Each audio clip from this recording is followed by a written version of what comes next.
Hello guys, in today's video, I'm going to show you how you can easily change the language on your CapCut in Windows 10 or 11. Let's begin. First, open CapCut and open or create any project.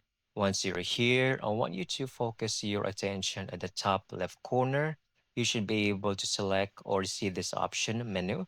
Click on it to reveal more options. Go to settings. And over here, you should have four options: draft, edit, performance, general, or language, depending on the version you have. Click over here on the fourth one, which says general or language, and it will reveal all of the languages available for you.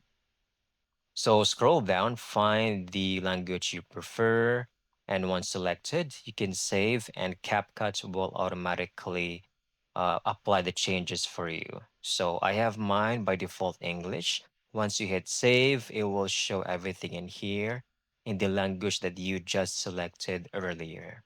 And that's it. That's how you can easily get this done. Thank you so much for watching. I hope you found this video very helpful.